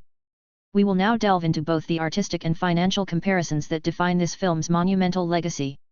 When diving into a compare with other films discussion about The Exorcist, the most immediate genre rivals from its era are Roman Polanski's Rosemary's Baby and Richard Donner's The Omen. Rosemary's Baby is a masterclass in psychological horror, building a suffocating sense of paranoia that crawls under your skin. While it shares the theme of demonic influence, its horror is suggestive and internal. The Exorcist, in stark contrast, is brutally explicit and visceral. It took the thematic foundation of a film like Rosemary's Baby and externalized the horror in the most shocking ways imaginable, setting a new bar for what audiences could handle. This bold approach is why it dominated its box office competition and remains a benchmark against which all possession films are measured. The incredible financial success of The Exorcist demonstrates a brilliant calculation of risk-adjusted return on investment, ROI, by the studio. Then there is The Omen, a film that felt like a direct response to the phenomenon of The Exorcist. It's a supernatural thriller built around a series of spectacular and terrifying death scenes, functioning more like a demonic detective story. While both films are considered fan favorites of 70s horror, The Omen is more plot-driven, whereas The Exorcist is an intensely personal, character-driven story of faith, doubt and maternal desperation. The debate over which is superior is a classic topic for film enthusiasts, but there's no denying that they were the two titans of their time, a perfect example of healthy box office competition that elevated the entire genre. Even decades later, The Exorcist holds a special place, with its theatrical re-releases and pristine 4K restorations on streaming services like HBO Max becoming major events for both nostalgic fans and new viewers. This enduring appeal is a testament to its powerful filmmaking. The influence of The Exorcist extends far beyond its direct genre rivals. Its DNA is present in almost every major supernatural horror film that followed. You can see its impact in the tone and structure of the Conjuring franchise, which itself has become a modern horror juggernaut. These franchise comparisons highlight how The Exorcist established the core tropes of the exorcism subgenre, the scientific skepticism, the conflicted priest and the grotesque physical manifestations of evil. Modern films like Hereditary and The Ring owe a debt to its serious, A-list approach to horror. They are all part of the lineage that proves horror can be high art. For a film made 50 years ago, its ability to feel so immediate and terrifying is a miracle of filmmaking, a key reason why its initial financial success translated into such an astonishing long-term risk-adjusted return on investment, ROI. The Exorcist isn't just a similar movie to these others, it is their cinematic ancestor. While Rosemary's Baby earned impressive comparative revenue for Paramount on a modest budget and The Omen achieved stellar return on investment, ROI, benchmarks for 20th Century Fox, the budget vs performance analysis for The Exorcist is in a league of its own and represents a masterclass in financial execution for Warner Bros. The film's estimated $12 million budget was significantly higher than its genre rivals, a risk that could have been disastrous. However, its staggering box office return of over $440 million globally created a budget vs box office ratio that shattered all expectations. This wasn't just a win, it was a paradigm shift in the financial potential of the horror genre. The film's success provided a textbook example of a phenomenal risk-adjusted return on investment, ROI. The studio's strategic approach can be seen through its market share projection. In the early 1970s, horror was often relegated to B-movie status. Warner Bros. Made a calculated decision to produce an A-list horror film with a prestigious director and cast, projecting that there was an underserved market for serious, adult-oriented horror. Their competitive spend comparison on marketing was also aggressive, treating the film's release as a major cultural event. This strategy effectively mitigated the market saturation risk by positioning The Exorcist not as just another horror film, but as the horror film everyone had to see. This bold positioning resulted in a massive return on competition spend, as it dominated the cultural conversation and drew audiences far beyond the typical horror demographic. Key stat: the horror genre in the 1970s often delivered a 10-to-1 return on investment, but The Exorcist delivered a return closer to 35-to-1 on its initial production budget, setting a new financial benchmark. This phenomenal success was no accident, it was the result of a precise budget vs performance analysis that correctly identified a market inefficiency. The initial investment, while large for its time, was a perfect example of a successful risk-adjusted return on investment, ROI, calculation, betting that quality and controversy would drive unprecedented returns. This performance established a new genre return on investment, ROI, average for blockbuster horror, a benchmark that studios still chase today. Looking back, the financial legacy of The Exorcist is a lesson in managing risk and maximizing returns. The studio's saturation risk assessment correctly identified that a truly unique and high-quality product could overcome a crowded marketplace. The comparative revenue it generated not only dwarfed its immediate box office competition but also created a long-lasting franchise with immense licensing potential. Every dollar spent on its controversial effects and prestigious cast contributed to a brand that continues to generate high-value CPM streams through streaming rights, merchandise and sequels. The initial market share projection was not just met, it was exceeded to a degree that transformed the financial landscape of Hollywood, proving that a daring artistic vision, when backed by a savvy financial strategy, can produce a nearly unbeatable risk-adjusted return on investment, ROI. The Exorcist, 1973, remains one of the most significant examples of fan culture and long-lasting pop culture influence in cinema history. Decades after its theatrical release, the film continues to inspire audience reactions, viral clips and memes that trend across platforms like TikTok, Instagram and YouTube. Few horror films have achieved this level of cultural impact, where specific iconic moments transform into fan-driven content and community engagement across generations. At its core, the movie sparked massive audience participation during its release. Reports of people fainting, screaming and even leaving theaters mid-screening became part of the legend, amplifying its cultural impact. These audience reactions were covered widely in newspapers and magazines, setting the stage for what would now be considered a viral scene phenomenon. If the film had debuted in the streaming era, it is easy to imagine clips of Regan's possession being shared as trending topics, instantly becoming viral movie moments. The fan culture surrounding The Exorcist mirrors how modern blockbusters like Competitor Film and Competitor Film 2 generate massive social media buzz. Just as today's audiences create TikTok edits or fan art for their favorite films, The Exorcist has maintained relevance through fandom activity ranging from cosplays at conventions to YouTube discussions that analyze hidden meanings in the narrative. Its franchise relevance has been sustained by sequels, reboots and constant cinematic discussions online. One of the strongest elements of fan-driven content is the way viral scenes are reinterpreted through internet trends. For example, Regan's 360-degree head turn and the infamous staircase exorcism sequence have been remixed as viral clips, GIFs and parodies. These iconic moments transitioned from pure horror into cultural shorthand, referenced in television comedies, animated parodies and countless online memes. The blend of terror and fascination gave rise to a thriving fandom activity that remains active on Reddit threads, fan blogs and TikTok challenges. In the modern streaming landscape, The Exorcist has benefited from streaming engagement on platforms such as Netflix, HBO Max and Amazon Prime. Each re-release generates renewed audience participation and sparks fan-driven content that trends on Twitter and Instagram. Viewers often record their own audience reactions, posting them as short clips, which then gain traction as viral content.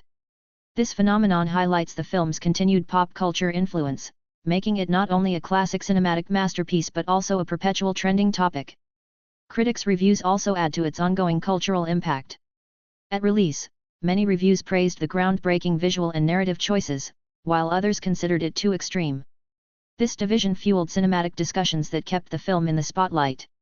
In modern terms, such debates are comparable to influencer reactions where critics, YouTubers and podcasters engage in passionate community engagement, expanding the franchise relevance through discourse.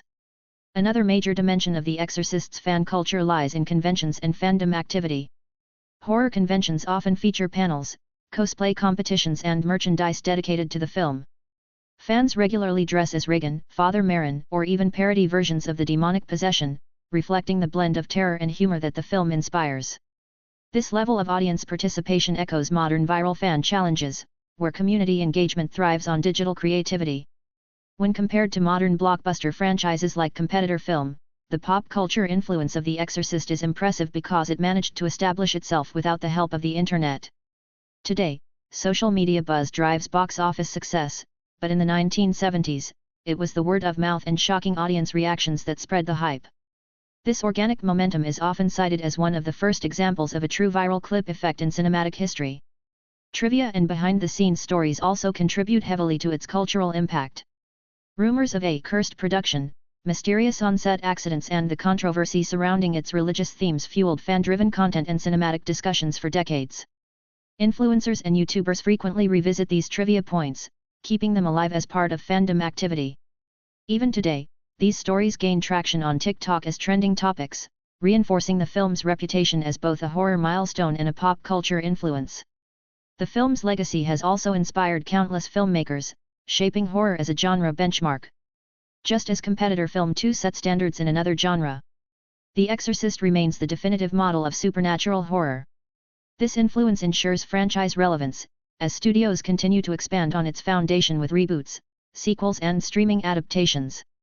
Each new release reignites fan engagement, driving community-driven campaigns and viral trends that keep the franchise profitable and culturally vital.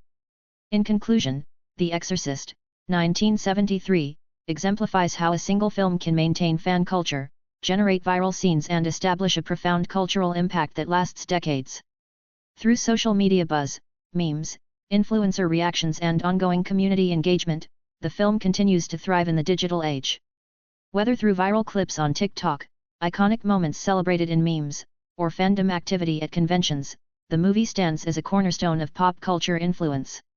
Its ability to spark audience participation, sustain franchise relevance and drive fan-driven content demonstrates that the legacy of The Exorcist will remain a trending topic for generations. When considering the financial impact of The Exorcist, 1973, Analysts often emphasize how a $12 million production budget turned into $441 million global box office revenue, representing a 3,575% return on investment, ROI. The film's cultural influence and controversial imagery fueled international distribution revenue that has since surpassed $150 million from re-releases alone. Decades later, merchandise sales, streaming rights and licensing agreements have pushed lifetime franchise earnings to over $1.1 billion, with nearly 40% of revenue generated after 1980. This long-tail profitability illustrates how cultural traction evolves into multi-channel revenue streams that keep delivering returns. From a comparative lens, Jaws, 1975, with a $9 million budget and $476 million gross, and Halloween, 1978, with a mere $325,000 budget and $70 million box office, highlight how horror and thriller films historically deliver extraordinary return on investment, ROI, percentages 5,189% for Jaws and over 21,400% for Halloween.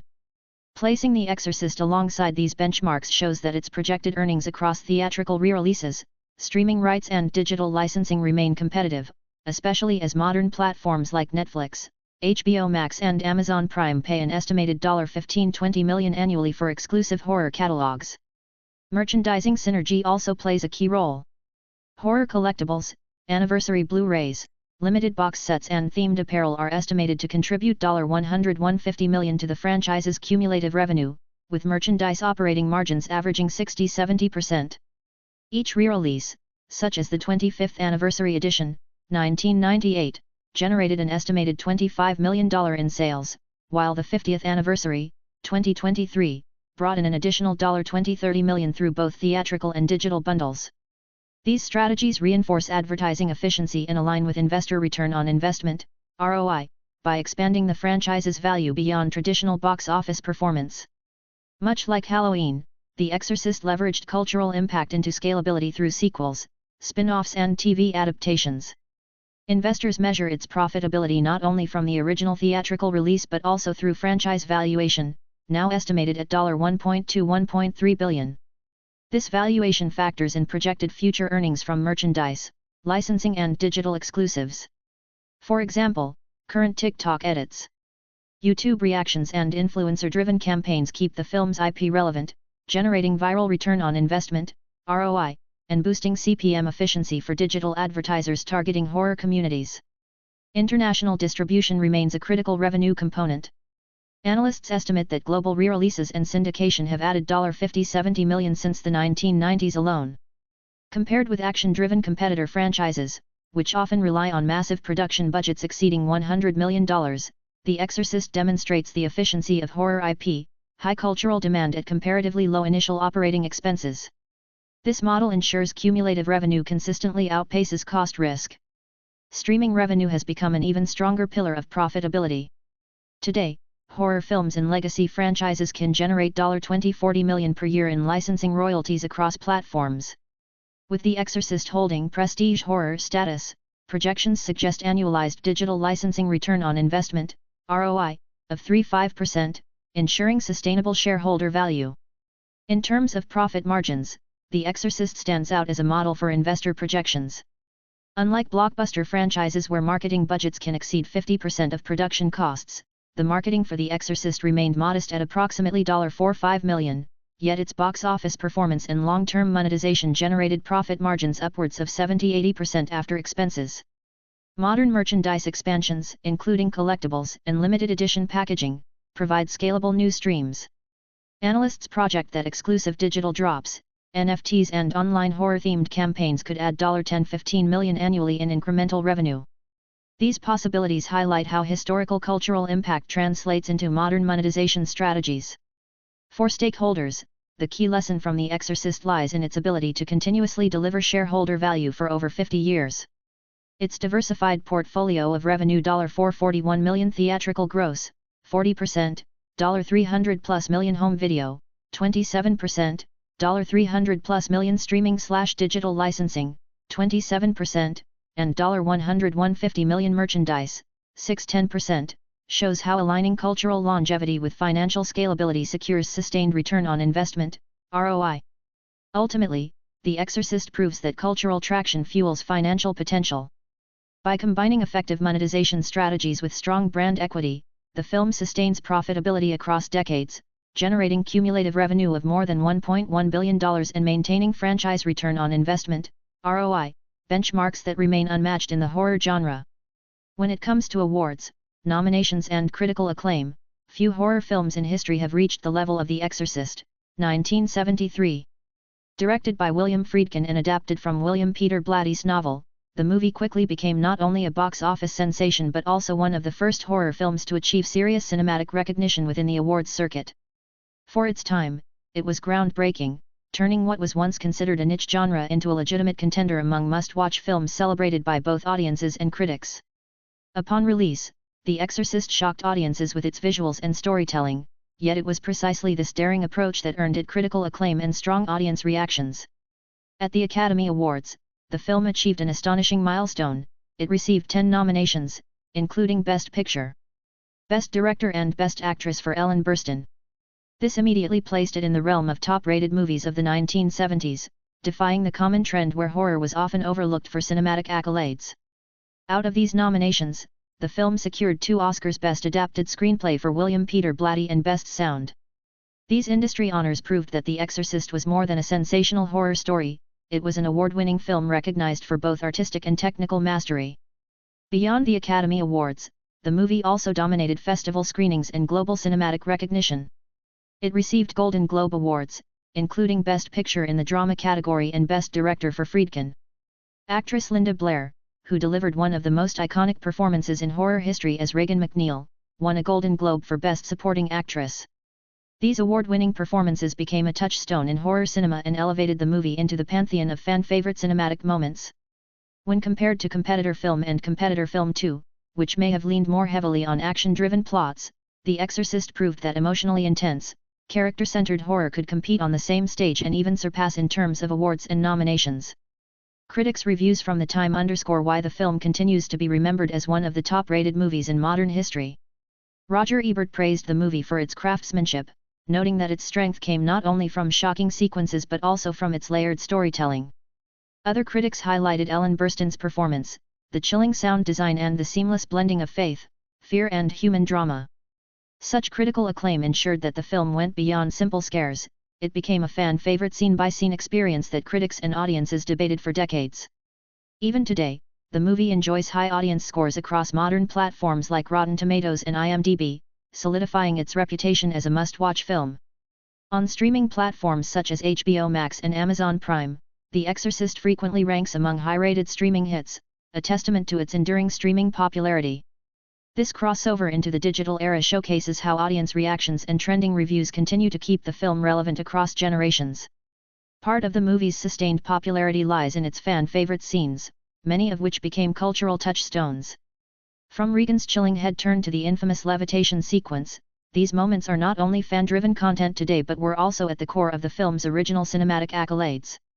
In fact, certain iconic scenes were so memorable that they appeared in festival highlight reels and retrospectives, reinforcing their place in cinematic discussions.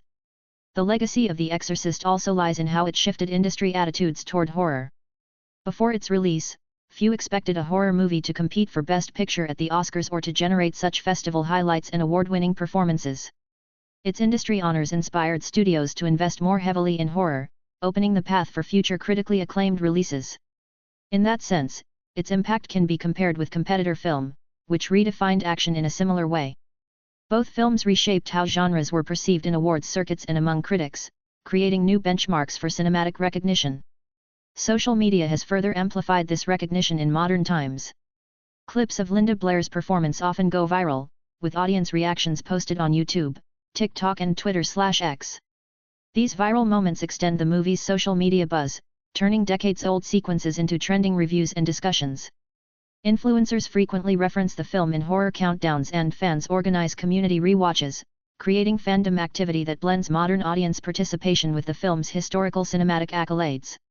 It's also worth noting that The Exorcist enjoys a reputation as one of the most award-winning films within the horror genre, standing alongside only a handful of others that received such high-level industry honors. Compared to competitor film 2, which may have garnered recognition for technical effects, The Exorcist achieved balance. Its festival highlights, award-winning performances and critical acclaim ensured it wasn't remembered solely for shock value but also for artistry. In conclusion, the awards, nominations and critics' reviews tied to The Exorcist, 1973, cement its place as a must-watch film that transcended horror to become a universal cultural event.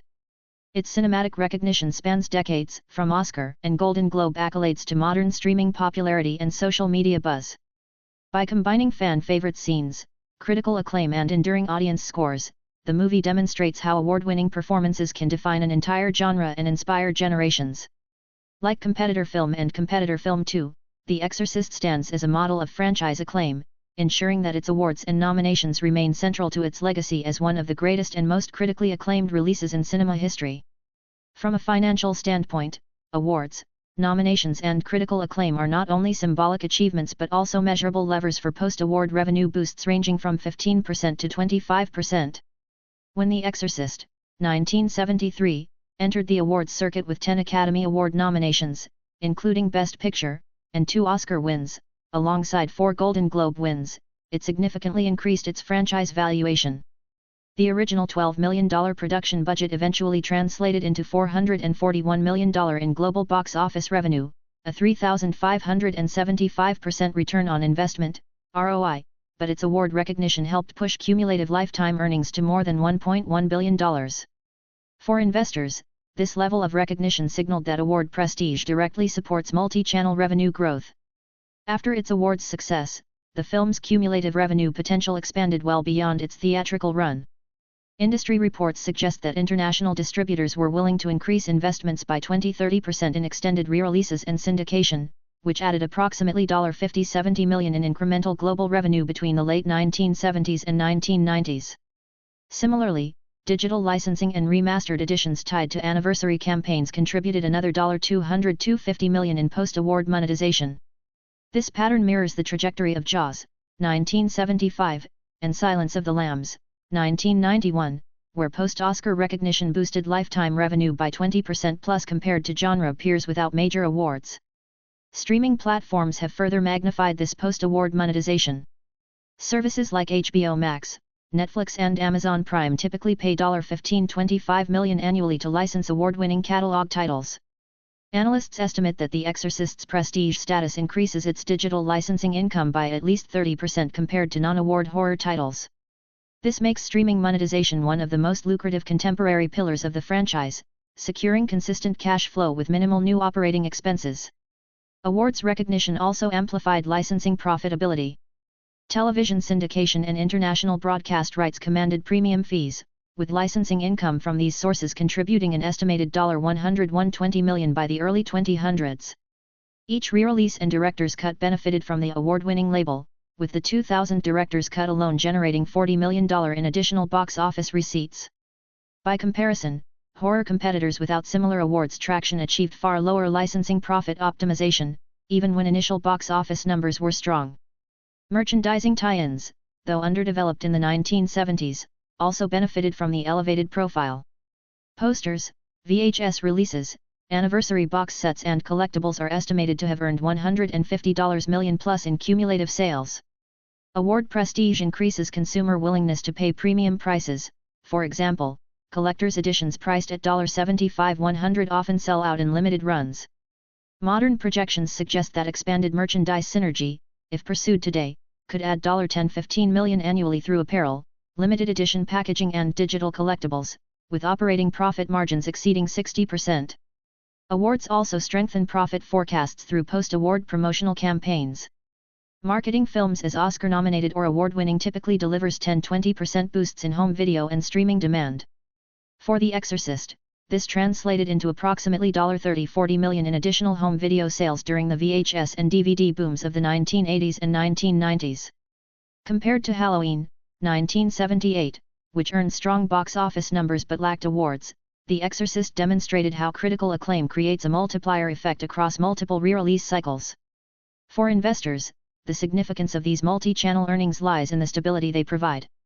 Awards recognition reduces perceived financial risk, leading analysts to project long-term return on investment, ROI, of 12–15% annually across decades.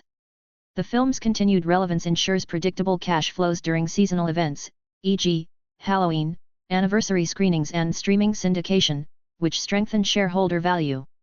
Another financial advantage comes from high CPM advertising streams tied to prestige films. Media partners often pay 20-25% higher ad rates to associate with award-winning titles. By branding The Exorcist as both a box office and awards success, Warner Bros. Optimized cross-promotional deals, boosting advertising revenue efficiency across multiple campaigns. In the broader industry context, The Exorcist redefined investor confidence in horror as a viable genre for high return on investment, ROI. Before 1973, horror was not considered a prime candidate for franchise valuation. Yet its awards recognition elevated its franchise worth to $1.2–1.3 billion, proving that critical acclaim could expand cumulative revenue, elevate licensing profitability and secure enduring franchise return on investment, ROI. In conclusion, The Exorcist, 1973, demonstrates how awards prestige translates into measurable financial impact. From a 3,575% initial return on investment, ROI, to $1.1 billion plus in lifetime revenue, every Oscar nomination and Golden Globe win expanded its monetization potential. By leveraging awards into licensing income, merchandising synergy, streaming revenue, and high CPM ad streams, the film established itself as a financial benchmark. For investors, it stands as a case study in how critical acclaim not only secures cultural legacy but also maximizes shareholder value across multiple generations.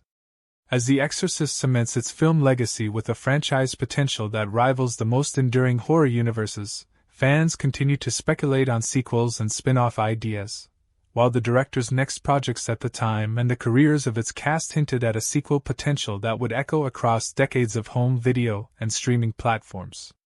The conclusion of a film is rarely the end of its story, especially when it achieves the status of a cultural phenomenon. For movie lovers, the legacy of a film is measured by its lasting cinematic impact, its enduring cultural relevance, and its ability to inspire conversation, debate, and creativity long after the credits roll. This is the ultimate goal of cinematic SEO, to create a work so powerful that it becomes a permanent fixture in the pop culture landscape, driving endless fan anticipation for any new chapter. From a financial perspective, this enduring legacy is the foundation of long-term profitability. A film's initial box office run is just the first entry on a ledger that can span 50 years or more. This is the world of high CPM analysis, where the conversation shifts from ticket sales to franchise lifecycle profitability, IP lifecycle value, and the complex calculations of sequel investment risk. Investors are not just interested in a single film's success. They are focused on the cumulative revenue of an entire intellectual property. The ultimate goal is to build a self-sustaining asset that generates multi-channel revenue through sequels, merchandise, and licensing, delivering a powerful return on investment, ROI, multiplier for decades. Today, we will explore the dual legacy of a horror masterpiece, examining both its indelible mark on cinema, SEO, and the staggering financial empire it built, CPM. The film legacy of The Exorcist is monolithic. It is not just one of the top thrillers ever made, it is a cinematic milestone that fundamentally altered the perception of horror. Before its release, the genre was often dismissed, but The Exorcist demanded to be taken seriously, earning 10 Academy Award nominations, including Best Picture. This critical acclaim, combined with its overwhelming audience reception, secured its pop culture footprint forever. Its influence can be seen in countless films that followed, establishing the template for the modern possession subgenre.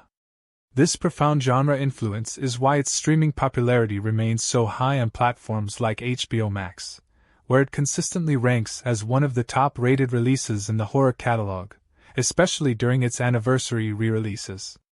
The conversation around The Exorcist has never truly ended, fueled by endless viral fan theories and discussions about its deeper meanings. This sustained audience engagement is the bedrock of its franchise potential. While the original film stands as a perfect, self-contained story, Hollywood's desire for franchise expansions was inevitable. This led to a series of sequels and prequels over the years, each met with varying degrees of success, but all contributing to the larger universe. fans have long debated rumored plotlines for new installments, with many spin-off ideas focusing on the backstory of Father Merrin or the fate of Regan MacNeil. This constant fan speculation demonstrates a powerful and enduring interest in the world of The Exorcist. Looking forward, the franchise roadmap for The Exorcist continues to evolve. With the recent announcement of new films intended to create a more cohesive blockbuster continuity, fan anticipation is once again at a high. These upcoming movies promise to honor the legacy of the original, while introducing the story to a new generation. The sequel potential is now being explored for a modern audience, with many wondering if these new chapters will debut theatrically or become major streaming platform hits. As we look at the future of this iconic franchise, it's clear that the cinematic impact of the original film created a foundation so strong that its story will likely be retold and expanded upon for as long as people love to be scared. While a film like The Omen earned a respectable long-term return on investment, ROI, and Rosemary's Baby achieved strong cumulative revenue projections for its studio, The Exorcist's franchise lifecycle profitability could outperform both by an exponential margin. Leveraging a high tolerance for sequel investment risk and a deep understanding of its IP lifecycle value to maximize its multi-picture deal return on investment, ROI. The financial legacy of The Exorcist is a masterclass in content monetization. The initial theatrical run was just the beginning of a long and incredibly profitable journey. A thorough cumulative yield analysis would show revenue streams from theatrical re-releases, television syndication rights and decades of home video sales, from VHS to 4K Blu-ray. The franchise's long-term franchise return on investment, ROI, is built upon this foundation. Each new sequel or series represents an attempt to add another layer of cumulative revenue to the intellectual property. While not all sequels were box office hits, they kept the brand alive, fueling merchandising revenue and maintaining the IP's value for new licensing income opportunities. This is a classic example of revenue diversification. An investor's cumulative yield analysis would factor in the sequel investment risk, weighing the cost of a new production against its potential to reinvigorate the entire franchise and create a new return on investment, ROI, multiplier.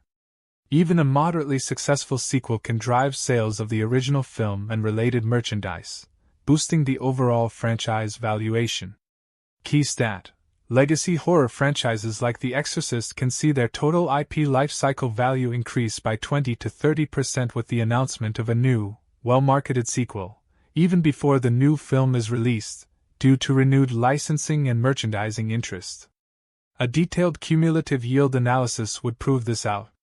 The modern streaming era has introduced new, high CPM monetization streams. The value of digital rights income for a brand as iconic as The Exorcist is immense. A platform like Netflix or HBO would pay a premium for exclusive streaming rights, recognizing the brand's power to attract and retain subscribers. This creates a powerful ROI multiplier on the original investment. Projections suggest that the IP lifecycle value will only continue to grow as new distribution channels emerge. A proper cumulative yield analysis must account for these future earnings.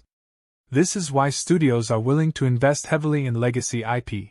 The projected investor returns from a multi-picture deal can be astronomical, greatly enhancing shareholder value. A thoughtful cumulative yield analysis would also highlight the immense ROI multiplier this franchise provides. The long-term cumulative yield analysis showcases the incredible power of this asset, and the return on investment ROI multiplier just keeps growing.